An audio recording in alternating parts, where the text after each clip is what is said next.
He was buried alive. The chimpanzee's reaction after saving him will leave you speechless. The African sun beat down mercilessly as I made my way through the Budongo forest in Uganda, camera in hand, hoping to capture the perfect wildlife shot for National Geographic's upcoming issue. My name is Marcus Wright, a wildlife photographer with 15 years of experience documenting animals in their natural habitats. I've tracked polar bears across Arctic ice, swam with great white sharks off South Africa's coast, and spent months in the Amazon rainforest photographing elusive jaguars. But nothing in my career could have prepared me for what I was about to witness that sweltering afternoon in May. I had been following a troop of chimpanzees for nearly 2 weeks, a magnificent group consisting of 2 adult males, 6 females, and 4 young chimps. My assignment was to document their family dynamics, foraging patterns, and the challenges they faced in an ecosystem increasingly pressured by human encroachment. The alpha male, whom the local guides had named Jabari, was particularly impressive. A 6-year-old chimpanzee in his prime with a magnificent dark coat and a distinctive scar across his right flank from a territorial dispute years earlier.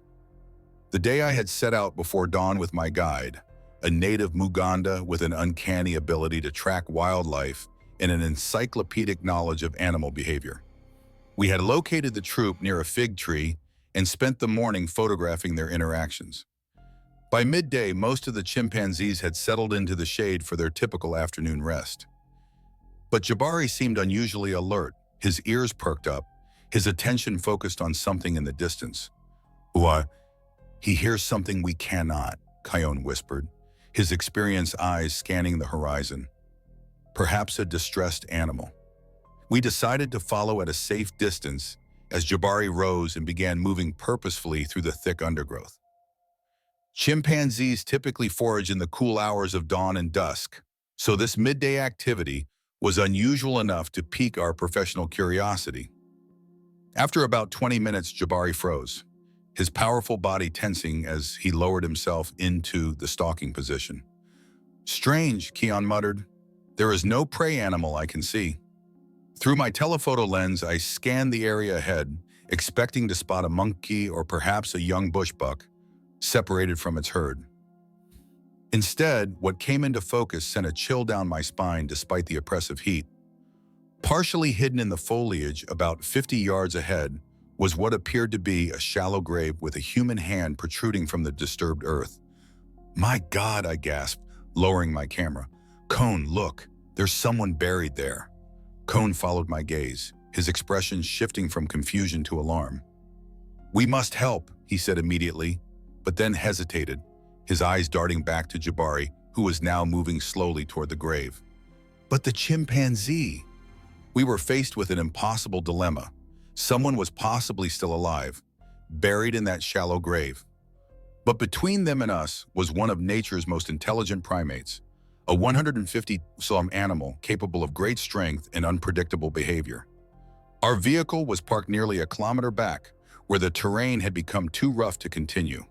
"Ulneen, call for backup on the radio," I urged Kay, never taking my eyes off Jabari and the police. "We need to document this." As Cone made the calls, I continued photographing the unfolding scene, my professional instincts taking over despite the horror of the situation. What happened next defied everything I thought I knew about chimpanzee behavior. Jabari approached the grave cautiously, his nostrils flaring as he caught the scent of human. But instead of displaying the aggressive behavior one might expect, he began to pour gently at the loose soil around the exposed hand. It was almost as if he understood that something was wrong with this picture, that whatever lay beneath the soil didn't belong there. After a few minutes of careful digging, the chimpanzee had exposed more of what was clearly a human arm. Then, incredibly, the fingers twitched. "They're alive," I breathed, hardly believing what I was seeing. Whoever is buried there is still alive. The movement seemed to further intrigue Jabari, who continued his careful excavation, using his massive hands with surprising delicacy to move the soil away from what was now revealed to be a man's arm and shoulder. The incongruity was mind-boggling. One of Africa's most feared predators apparently working to unearth a buried human. About 15 minutes into this extraordinary scene, We heard the distant sound of vehicles approaching. The backup K had called for. The noise didn't deter Jabari, who had now exposed the upper torso and head of a man maybe in his 30s, with clear signs of beating and trauma visible even from our position. As the vehicles drew closer, I expected Jabari to flee, as chimpanzees typically avoid human comment. Instead, he continued his efforts until the man's entire upper body was free from the soil. Only when the first vehicle, a Land Rover carrying 3 Consaree Rangers, came into view, did Jabari finally retreat, though not in panic. He moved back about 30 yards and watched as the Rangers approached, weapons ready but not aimed directly at the chimpanzee. "Don't shoot," I called out as we approached from our position. The chimpanzee was helping him. The Rangers looked at me like I'd lost my mind, but they held their fire as they rushed to the half-buried man. He was alive, but barely, dehydrated, beaten, and clearly left for dead by whoever had put him there. As the Rangers radioed for medical evacuation and began administering first aid, Jabari remained in his position, watching the proceedings with what I can only describe as intent interest. More vehicles arrived, police, medical personnel, and additional Rangers. Throughout the commotion, Jabari maintained his vigil, retreating only slightly when approached too closely, but refusing to leave the scene entirely. It was behavior so atypical that even Keone, with his decades of experience, was left shaking his head in disbelief. "In all my years," he said quietly, "I have never seen anything like this." It is as if he knew this man needed help. The injured man was carefully extracted from the grave and placed on a stretcher.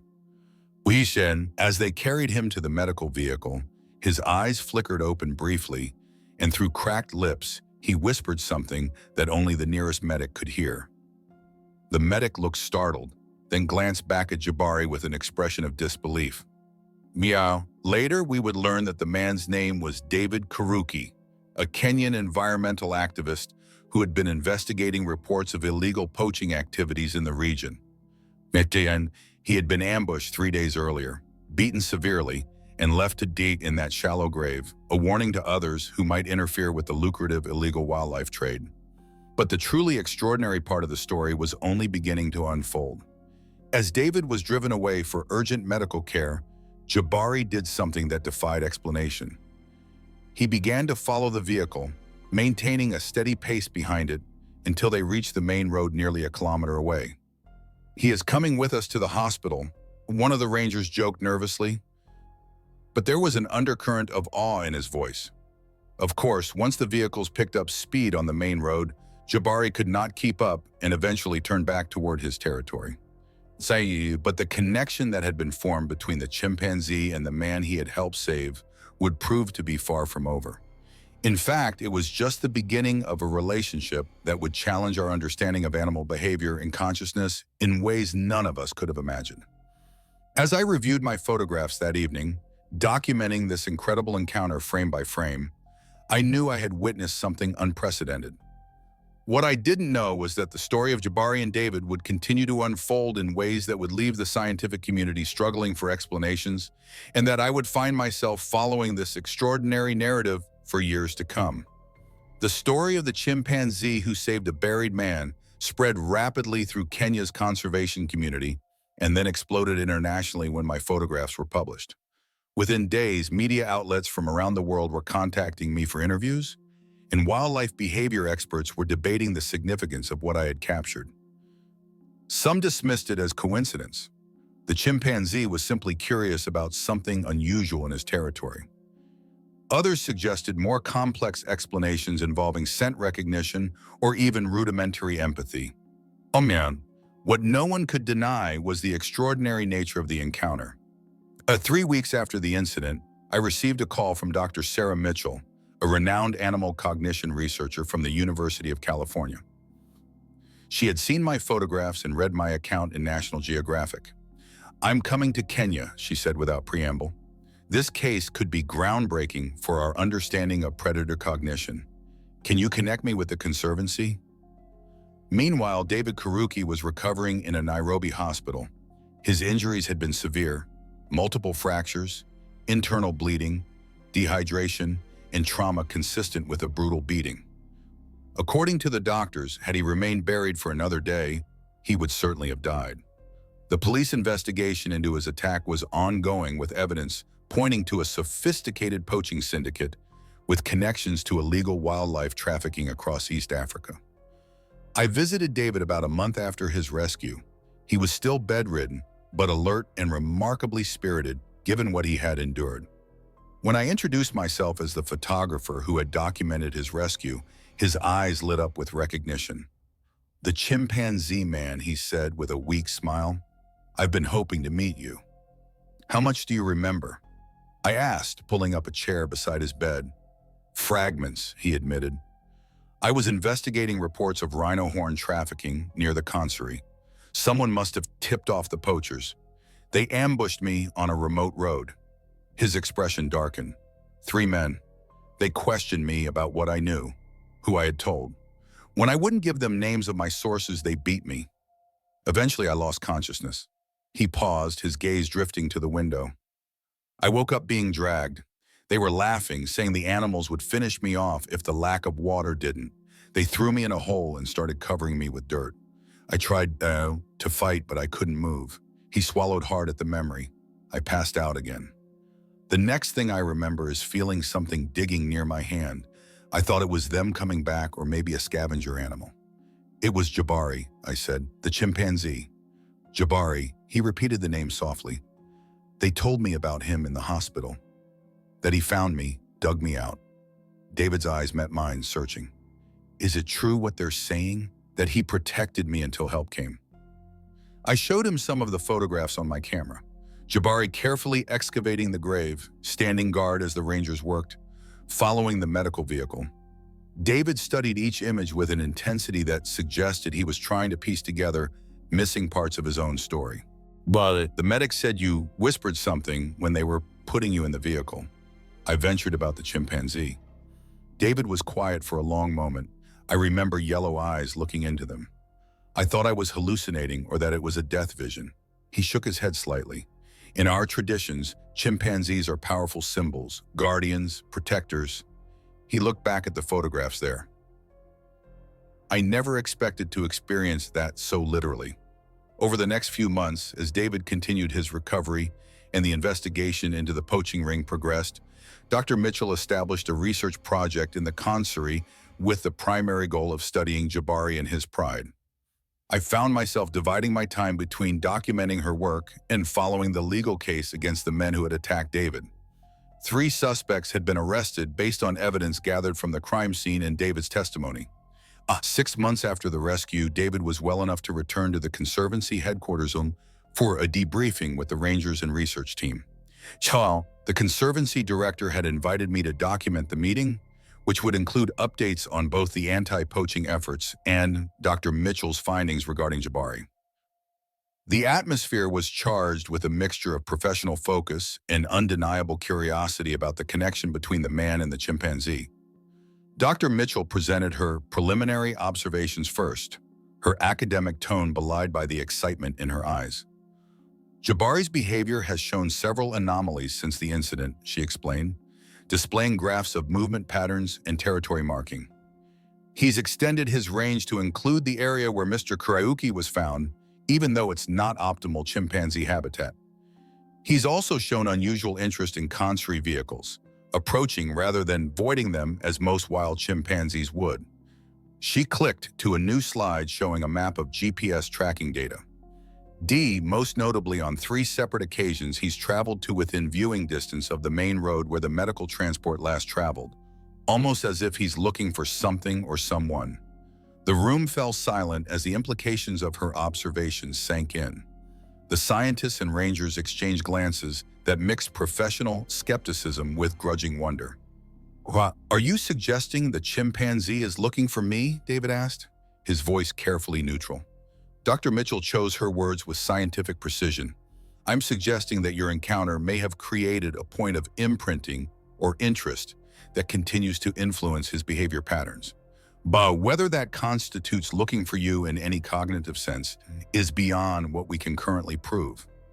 The Conservancy director, a pragmatic woman named Grace Mwangi, who had dedicated her career to balancing wildlife preservation with human safety, leaned forward. The question becomes what we do with this information. Mr. Karuki, you've expressed interest in returning to your anti-poaching work. Dr. Mitchell is requesting extended research access to study Jabari.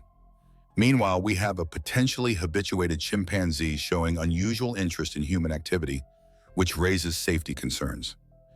As the discussion continued, I noticed David growing increasingly quiet, his gaze drifting to the window that overlooked the savannah.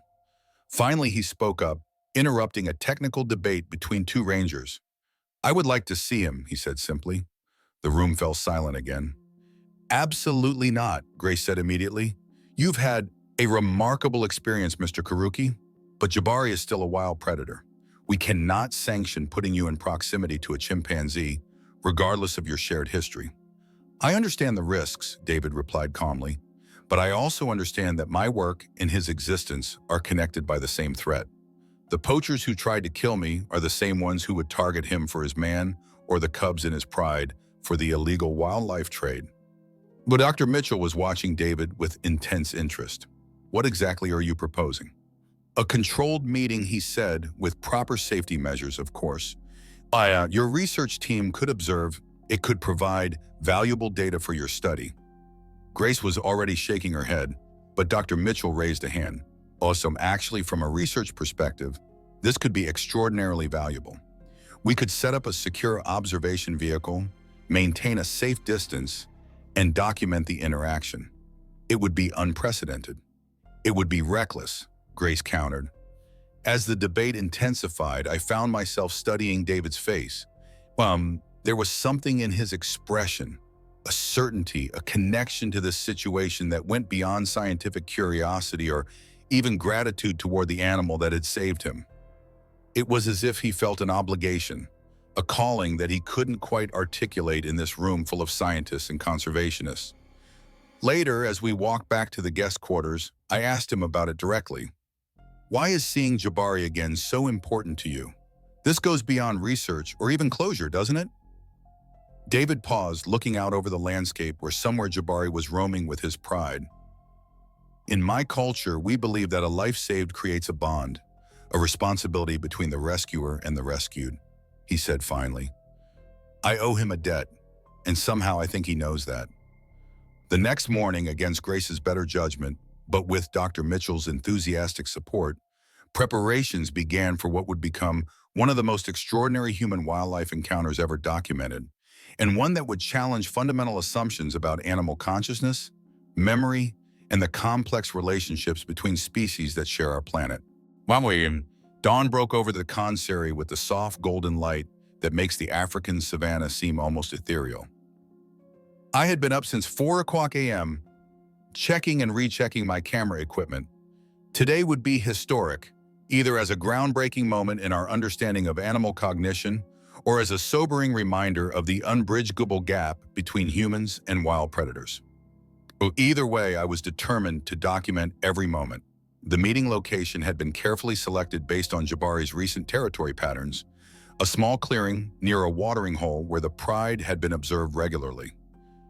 3 specially modified vehicles formed our observation post, one containing David and Dr. Mitchell behind reinforced glass, another with Grace, myself, and 2 rangers with tranquilizer guns, and a third positioned as an emergency evacuation vehicle if needed.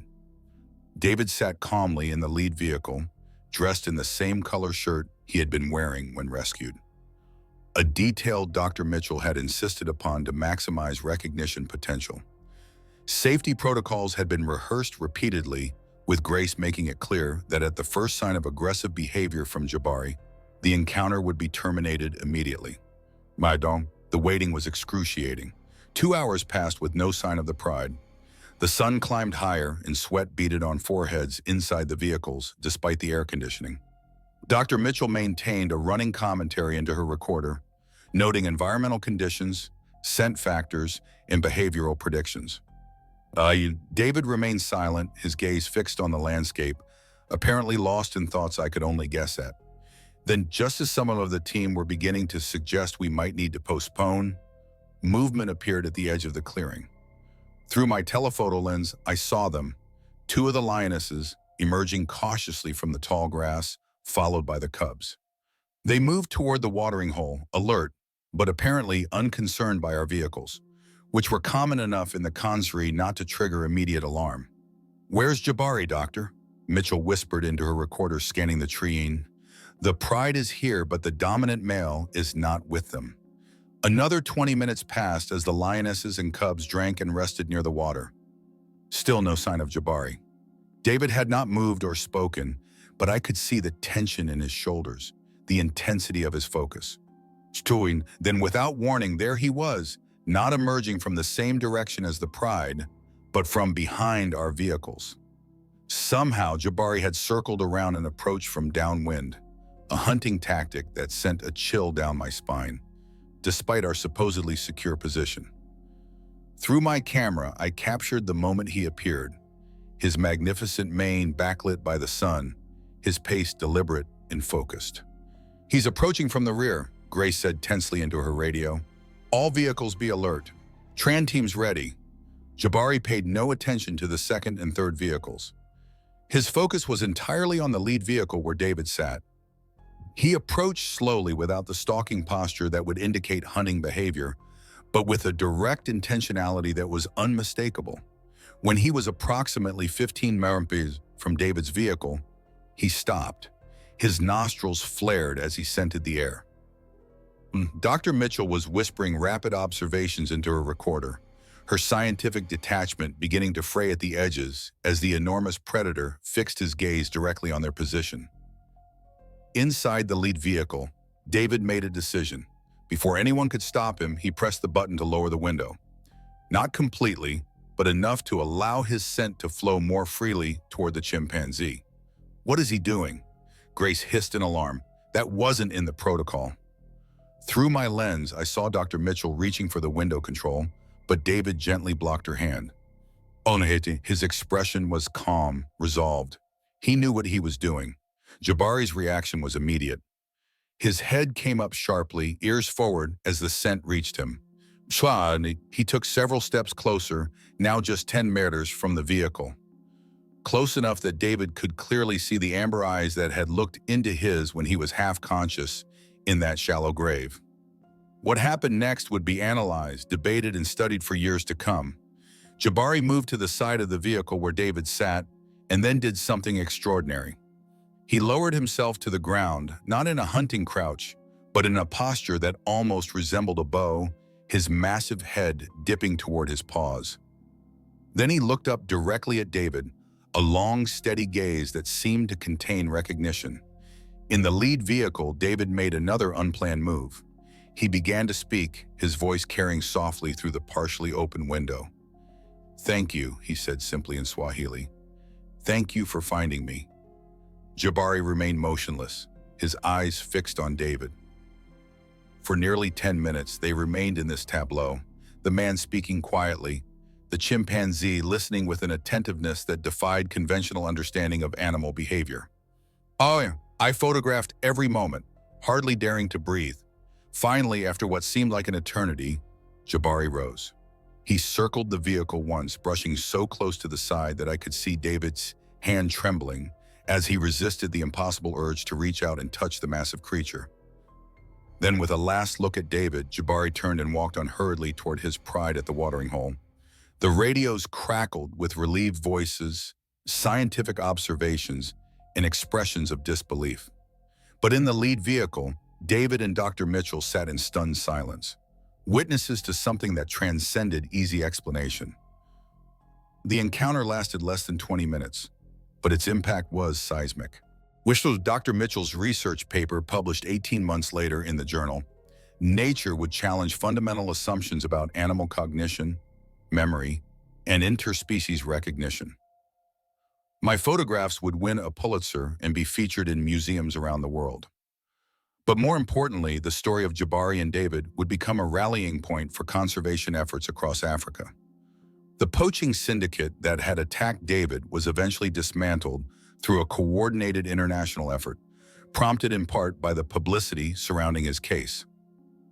David himself became a prominent voice in wildlife protection, establishing a foundation dedicated to community-based conservation initiatives that engaged local populations in protecting their natural heritage.